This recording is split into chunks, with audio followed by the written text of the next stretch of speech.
These hackers just exposed Coinbase's $235 billion paper attack with just $20 million. Now, I know that this sounds absolutely crazy that they exposed a paper Bitcoin attack with all of this, but I think people are missing a very important detail when it comes to what Brian Armstrong is saying, and in fact, what he is offering in rewards to catch these shadowy supercoders who are now trying to hack into Coinbase and steal all the customer data. But don't listen to me. First, let's hear it from Baldylocks, Brian Armstrong himself. Hey everyone, I want to make you aware of a disturbing email that we received recently at Coinbase. It was a ransom note demanding $20 million in Bitcoin in exchange for these attackers not releasing some information they claim to have obtained on our customers. Now, we like to do things transparently here at Coinbase, and so I'm going to respond publicly to these attackers by saying, no, we are not going to pay your ransom. In fact, I have a few next steps in mind that I'm going to share at the end of this video. But for the rest of you watching, wondering what happened, we did an investigation here, and these attackers have been approaching our overseas customer support agents, looking for a weak link, someone who would accept a bribe in exchange for sharing some customer information with them. Now, our support tools have limited access to this as part of this. We have access to personal information like name, date of birth, address, etc.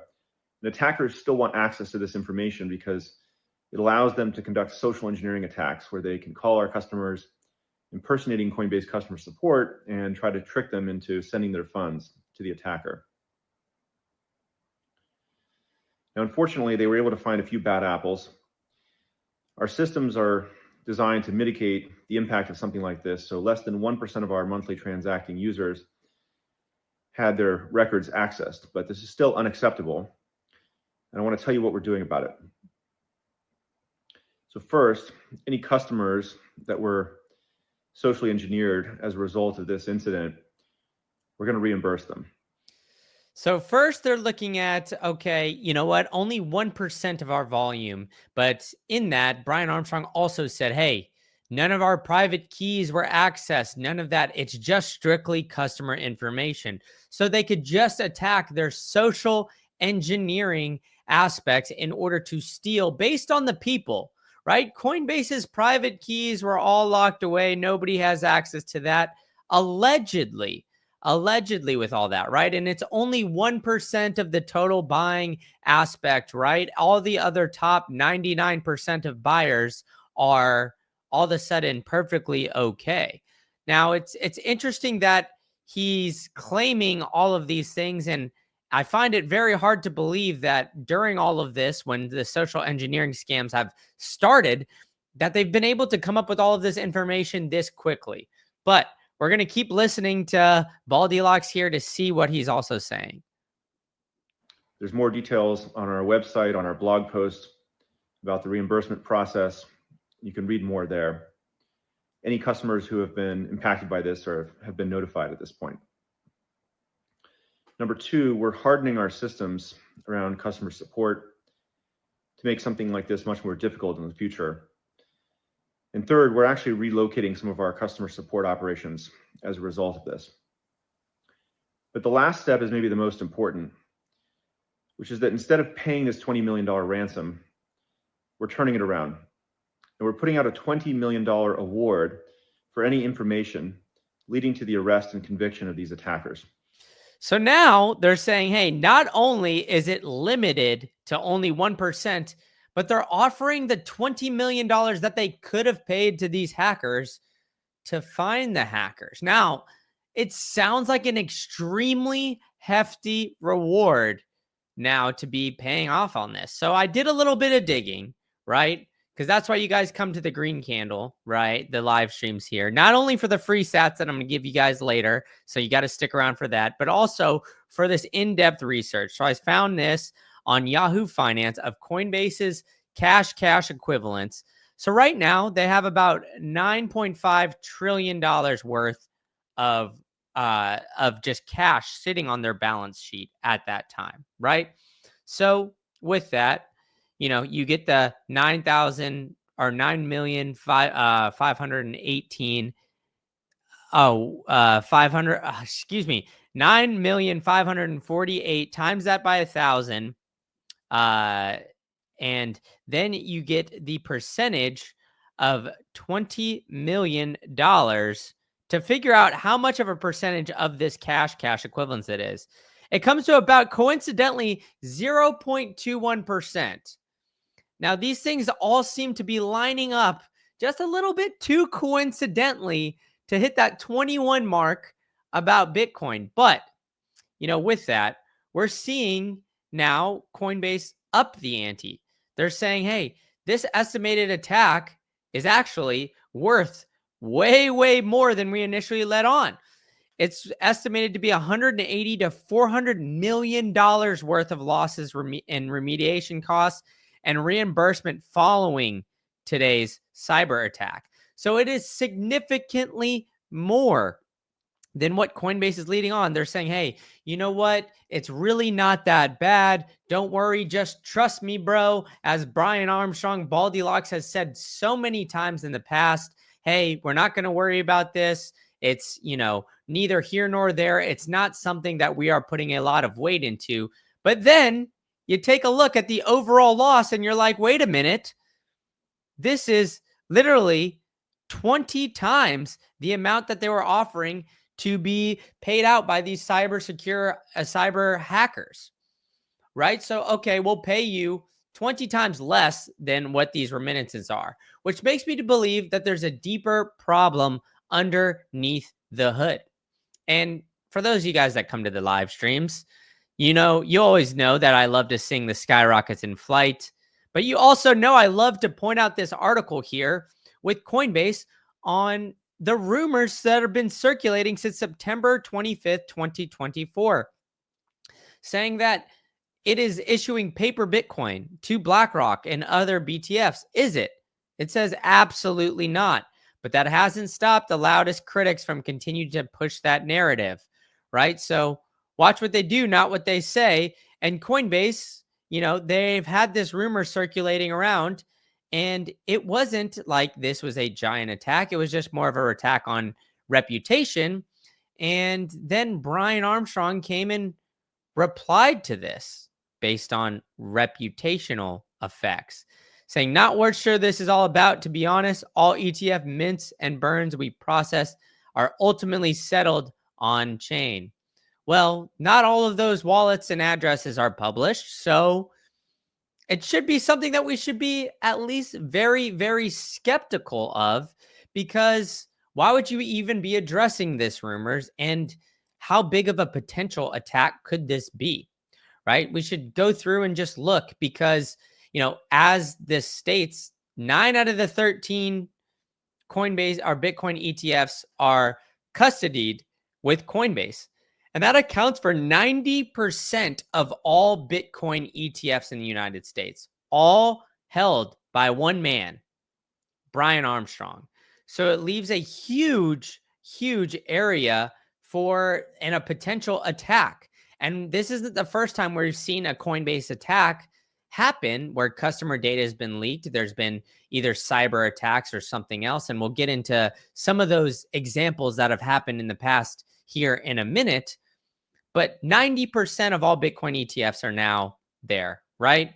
If an employee can allegedly get bought off, Coinbase has over 100 million users as of 2024. It operates in 100 companies, and it includes 12% of all Bitcoin currently in existence. So I know you're like saying, hey, let's look at Coinbase's actual balance sheet. They've only got 9,267 Bitcoin on their balance sheet. That's it, right? Wrong. It's actually way incorrect. They have all of these different, ETFs that they're custodying. They have, custody for multiple companies all around the globe.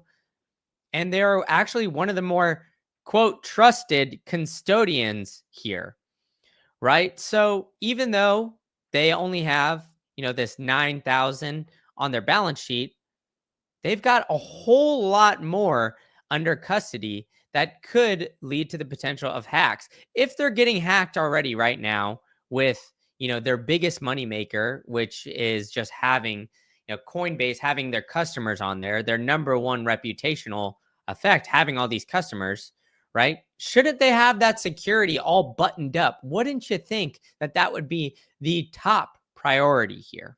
It doesn't seem to be the case, at least initially. And we're going to go over all of the examples that we've seen of prior hacks and how Coinbase has weaseled its way out of it here in a minute. But first, I want you guys to get the actual Bitcoin, the asset, right? I think the biggest thing, the biggest priority is holding Bitcoin in self-custody. I know we see some people in the chat, and I'm going to get to you guys here in a second, already talking about, hey, glad I deleted my Coinbase account a month ago after forgetting I had made one back in 2019. Self-custody, folks. Exactly. This is why I've partnered with the Bitcoin Well. The Bitcoin Well is the number one place to buy Bitcoin. You know why? Because you can't have any attacks when they're strictly non-custodial. They say, we don't want to hold any of that for you guys. We don't want any of that, right? So go to bitcoinwell.com/green-candle and you can buy, oops, it's not sharing my screen for you. And you could buy Bitcoin on there today. They will give you wishing well tokens. The powerful thing about the wishing well tokens is that every flip, you have the potential to win 1 million sats. That's a whole lot of smackers there. That's over $1,000 as we're sitting at this Bitcoin price. And we'll get to that here in a minute. But then you buy Bitcoin. So after you sign up on bitcoinwell.com/green-candle, you buy Bitcoin, you get 2 chances to then now get 1 million sats. Then you set up these recurring buys and they'll continually give you tokens. So it's not just a 1 or 2 time dopamine hit. You can keep getting these wishing well tokens in order to potentially win that 1 million sats. So now let's go on to the wishing well and see what we can get. 553 sats. We've got sky rockets in flight because of what we are seeing here, right? We are seeing, some big things here. And I love TF calling it all these ETFs who use casino base for Bitcoin custody. Are they safe? I don't necessarily think, though. They should never have allowed ETFs. It's all BS, paper contracts printed into oblivion. And I agree with you there, Beachy. And I bet Casino Base is trying to blame social engineering for stealing Bitcoin they don't have.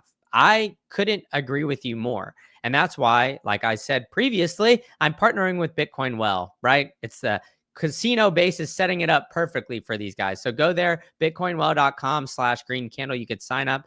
And if you want to make a big purchase, they'll do it strictly to self-custody. They'll walk you through it, the best white glove service. You could scroll on down, book a call with a specialist today, and they'll walk you through it. It's the best service. I've walked my parents through it. I've done all these different people that I know very close to my heart. Look, if I had 50 smackers, I would use them too. But unfortunately, I don't have that kind of Skrilla Manila just yet. So maybe you guys should be liking and subscribing, hitting that bell notification. So maybe one day I can get to there from just this YouTube channel so we can see me do one of these smash buys. But on top of that, I think the most secure place to hold your Bitcoin is in cold storage. So you could go to bitbox.swiss/green-candle. I've got mine right here, sitting here today. You could go to buy now, buy a Bitbox 02. I prefer the Bitcoin only edition. So you could buy all that. They've even got steel wallets where you could punch your seed phrase into a steel wallet and store it instead of storing it on paper. We all know paper can get ruined. I spilled some water on my floor last night. If my seed phrase was on paper, it could have just completely ruined my generational wealth. So that's why I store it in a hardware wallet like Bitbox. You can use Green Candle to get 5% off of your entire order. And remember, I teased this a little bit to you guys at the beginning. This is not the first time we've seen Baldilocks saying, hey, trust me, bro, everything's going to be all right. It's all peaches and daisies over here in Coinbase land. We just joined the S&P 500. Shouldn't you trust us? We're a very large company. We have a lot of money going into us. We have a lot of cash on the balance sheet, but they haven't trusted Bitcoin for a long time. In fact, they said the other day I went over that they wish they would have put 80% of their balance sheet in Bitcoin once upon a time. Well, Coinbase is now saying that, hey, these cyber crooks stole customer information, and that's it, right? The largest cryptocurrency said Thursday they improperly obtained personal data on the exchange for customer use in crypto stealing scam. Oh, it's stolen data. We do everything in the front word looking, right? Like you guys just trust us, man. We're okay. Well, this happened before. Look at this. September 30th, 2021. Hackers bypassed Coinbase's two-factor authentication to steal customer funds. 6,000 Coinbase's user funds were stolen from their accounts, and hackers used a vulnerability in Coinbase's SMS-based two-factor authentication. The intrusions took place earlier this year between March and May, and they didn't even know. Right? They were unaware. These intrusions literally happened they were so sick and tired of all these people saying, or so sick and tired of all of these things happening to the potential of Coinbase, right? Of, these attacks, but they didn't even realize that this was going on for March, April, and May in 2021. So it's absolutely insane. They filed a notification letter with the U.S. State Attorney General offices, who at this time, the IRS didn't even know how to categorize Bitcoin. But hey, the U.S. could help us at this point in time in 2021 to help get Bitcoin back from these hackers, right? They could help us digitally track all these things. Really? Like, does that make any sense whatsoever? It doesn't seem like that's the case, right? So, with this, Coinbase has been holding 2.27 million worth of Bitcoin, allegedly, right? They're allegedly holding this much worth of Bitcoin through their ETFs, through their own platform. This is how many private keys that they allegedly hold. It's over 2 Satoshis, folks. So they hold, 12% of the Bitcoin in circulation currently. And we're going to see that number probably increase, especially as the ETFs rise. So they have that. And then with the current price at 103, that's $235 billion worth of Bitcoin that is very difficult to verify and is trusted all to one man who came out and said, you know what? We're perfectly fine. You know what? We're okay. We only have to worry about $20 million. We'll find and arrest these $20 million hackers. But in reality, it took $150 to $400 million hit right off the bat. So, can we really trust Brian Armstrong? You have to raise the question. Bitcoin is the truly the only verifiable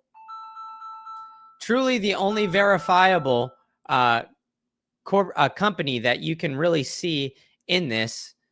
And we are seeing the potential of this just falling down off the cliffs. We're seeing the potential of Coinbase absolutely just plummeting and potentially having the largest attack. And they're in beds with the United States government. We've seen Baldilocks now talking with the Trump family, and we're going to get into that a little bit more. And actually, I think I'm going to give away a little bit more sats later on, so be sure you guys stick around. But as Dingo Booty said, BTC is the way, right? We need to see this. And Brian is the type of guy to put 80% out of his companies in Bitcoin Cash. And he very well, instead of putting it in Bitcoin, like he admitted, he did not hit it. He did not do that, even though he realized at that time it would have been a smart decision. So can you really trust this guy? It doesn't seem to be the case. So make sure you're smoking that like Cheech and Chong. you're telling a friend to tell a friend to come to this channel and hitting that subscribe notification. So we are going to then continue on and see what this breaking news that we're also seeing here, because we're seeing some big news from the United States.